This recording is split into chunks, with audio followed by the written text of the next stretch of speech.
मेरी एक बड़ी हम्बल ओपिनियन है, वो मैं किसी मेरे भाई को नागवार गुजरे तो मैं उसके ऊपर माजरत खा हूँ कि जब मुस्लिम हुक्मरानों के, मैं को ख़ास पाकिस्तान की बात नहीं कर रहा, जब मुस्लिम हुक्मरानों की जायदादें, उनके बच्चे, उनके इंटरेस्ट वो आज की दुनिया के सबसे बड़े शैतान मुल्क अमेरिका के अंदर होंगे, तो फिर आप उनसे ये एक्सपेक्ट नहीं कर सकते कि वो फ़लस्तीन के इशू के ऊपर बात करेंगे। ये बड़ी एक रिटर्न रियलिटी है, और बल्कि मैं कहता हूँ ये इतनी तल्ख है कि आप ये देखिए कि हमारे यहाँ चलें इस्लाम को तो शायद हमारे बहुत सारे लोग एक ज़ाहरी तौर पे रख के बैठे हुए हैं, हमारे बहुत सारे इस्लामी ममालिक जो हैं, सो कॉल्ड इस्लामी ममालिक, लेकिन एक कॉन्सेप्ट बहरहाल एक रियासत का कॉन्सेप्ट भी होता है और एक नेशनलिज्म का कॉन्सेप्ट भी होता है। आप देखिए, मेरा सवाल जो मैं अक्सर करता भी हूँ वो ये है कि कितने अमेरिकन्स जो एक्स प्रेसिडेंट्स हैं, उनके कांग्रेसमैन हैं, उनकी जायदादें ब्रिटेन में हैं या यूरोप में हैं? किसी की नहीं है। हर अमेरिकन जो स्टेक होल्डर है, जो उस मेन ओहदे के ऊपर आता है, वो मरने तक अमेरिका के अंदर ही रहता है।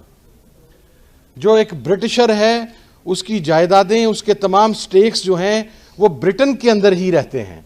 इसी तरीके से यूरोप के आप किसी भी, जिन्हें हम आज की हिस्ट्री में सो कॉल्ड डेवलप्ड कंट्रीज कहते हैं, वहाँ का फिनोमेना तो ये है। लेकिन अगर हम इस्लामिक वर्ल्ड की बात करें तो फिर आप एक एंड से स्टार्ट हो, इल्ला माशाल्लाह एक दो इस्लामी ममालिक को शायद निकाल के,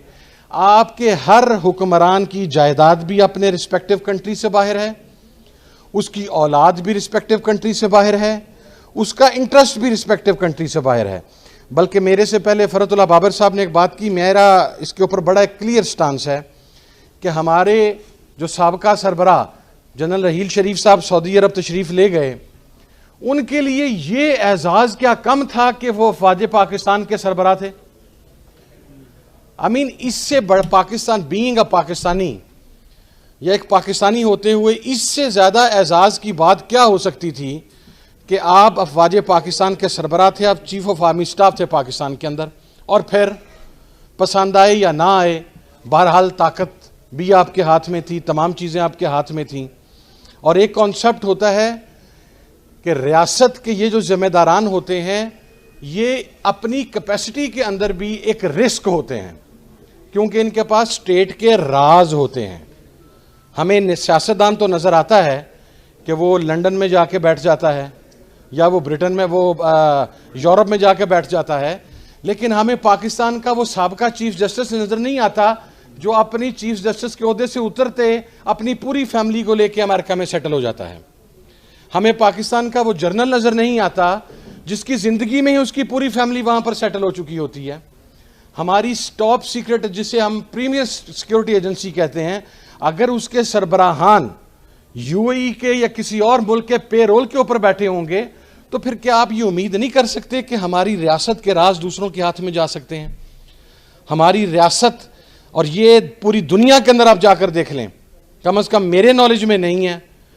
कि जो किसी भी मुल्क की अफवाज हैं, जो किसी भी मुल्क की प्रीमियर एजेंसी हैं, सीक्रेट एजेंसीज हैं, जो किसी भी मुल्क के सरबराहान ममलिकत हैं, उन्हें ज़ाहरी तौर पर नहीं लेकिन उन्हें प्रैक्टिकली फोर्सफुली उस मुल्क के अंदर रहने पर मजबूर किया जाता है कि अगर आप इस मुल्क में रहते हुए इस मुल्क के सदर बने या किसी इदारे के सरबराह बने तो फिर मरना भी इस मुल्क के अंदर है। लेकिन हमारे यहाँ एक अजीब रवायत है कि हम उठते हैं और फिर हम मकसद, मेरा सवाल ये है, मैं आज पाकिस्तान की सिक्योरिटी एजेंसी से पूछ लेता हूँ कि 2014 के धरने में तो आप मुझे बताते थे या हम सब लोगों को बताते थे कि राना सनाउल्लाह इतने अफराद का कातिल है। आप हमें ये एविडेंसेस देते थे कि ये शहबाज शरीफ के ऑर्डर्स के ऊपर ये कत्लेआम हुआ मॉडल टाउन के अंदर। हमें यह बतलाया जाता था कि दाता साहब के बम धमाके के अंदर या मुख्तलिफ शराइन्स के ऊपर जो बैंड आउटलेट्स का जो उनका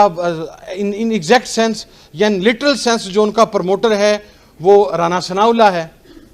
तो आज क्या सूरत हाल बनी कि जिन लोगों को आप हमें यह भी बताते थे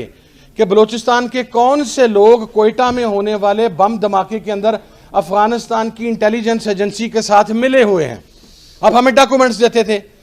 आप हमारे सामने डॉक्यूमेंट्री एविडेंसेस रखते थे कि ये मियां नवाज शरीफ साहब का वो फार्म है, मेरे पास अभी भी मौजूद है रियल शेप में।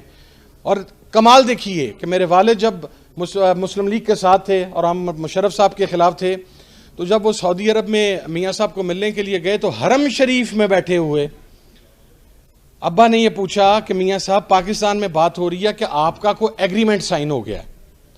तो वो कहने लगे कि साहब मैं गवाह हूं इस चीज़ का और मैं कुरान के ऊपर इस चीज़ की कसम दे सकता हूं। कि वो कहने लगे साहब झूठ बोला जा रहा है, मैं हरम शरीफ के अंदर बैठा हूं, ये मेरे सामने खाना काबा है, मेरा कोई एग्रीमेंट साइन नहीं हुआ। और अब मेरे पास वो एक्चुअल एग्रीमेंट है जिसका फाइल नंबर भी मौजूद है, जो रिकॉर्ड के अंदर जाके चेक किया जा सकता है। तो फिर मेरा पाकिस्तान के जिम्मेदारान से या हम सब का ये सवाल नहीं बनता कि जिन लश्करों के खिलाफ, जिन कलअदम जमातों के खिलाफ, जिन तालिबान नवाज लोगों के खिलाफ, जिन रियासत दुश्मन अनासर के खिलाफ आप हमें बताते रहे कि ये पाकिस्तान के गद्दार हैं, ये पाकिस्तान आ गया तो ये जनाब मोदी का जो एजेंडा है वो पाकिस्तान के अंदर लेके आएंगे, तो आज जब वो यहां पर आ गए हैं तो आप इन्हें सैल्यूट फिर किस मुंह से कर रहे हैं? फिर इसका मकसद ये है कि पाकिस्तान के अंदर गैर मुल्की ताकतों का एजेंट बनकर या साम्राज्य का एजेंट बनकर आप अपनी इज्जत भी करवा सकते हैं,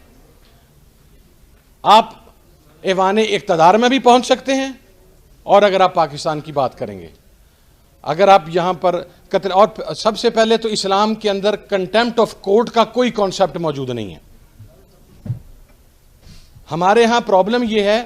कि हम उन फैसलों को भी डिफेंड करना शुरू कर देते हैं। कंटेम्प्ट ऑफ कोर्ट का क्या मतलब हुआ? जनाबे वाला मॉडल टाउन की वो बच्ची बिस्मा आपकी अदालतों के बाहर रात सारी रात बैठी रहती है, तो रात 12 बजे उसकी अदालत तो नहीं खुलती। यहां पर बच्चों को चाइल्ड मोलेस्टेशन होती है, यहां पर रेप होता है, यहां पर कत्लेआम होता है, यहां पर लोगों की इज्जतों के साथ खेला जाता है। लेकिन हमारी अदालतों में तो वो केस 20-20, 25-25 साल। यहां पर तो एक कातिल MNA वो दुबई से पाकिस्तान आता है, वो वोट डाल के जाता है। यहां पर तो वो आदमी जो कहता था कि मैं पाकिस्तान फौज के जर्नैलों को पाकिस्तान के बॉर्डर पर लगी हुई बाढ़ के साथ लपेट कर तो मैं उन्हें खींचूंगा, उसे आप स्पीकर के प्रोडक्शन ऑर्डर के बगैर कौमी असेंबली में ले आते हैं वोट डालने के लिए। अब उसी मोशन हमें बताया जाता था,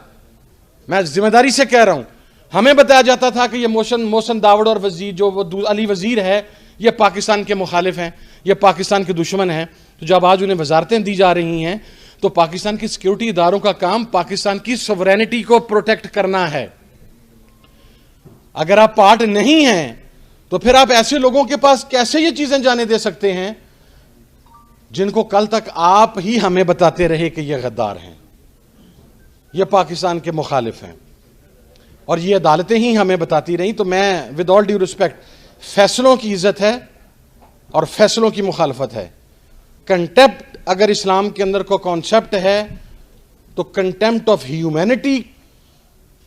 सबसे इंपॉर्टेंट है, कंटेम्प्ट ऑफ कोर्ट कोई इंपॉर्टेंस नहीं रखता यहां पर। जो और जब आपका निजाम साम्राज्य के तहत चलेगा,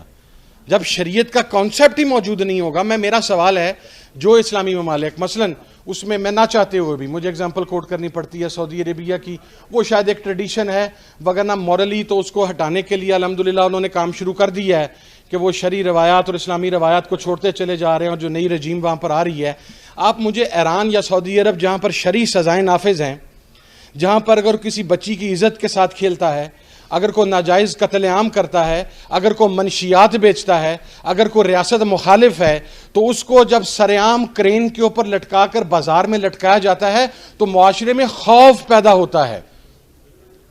हमारे यहाँ सजाए मौत है, या तो आपके लिए प्रॉब्लम ये हो हमारी कोर्ट्स के लिए कि सजाए मौत का कॉन्सेप्ट ला के तो हमको वेस्ट की मुखालिफ, तो सजाए मौत तो आप देते हैं,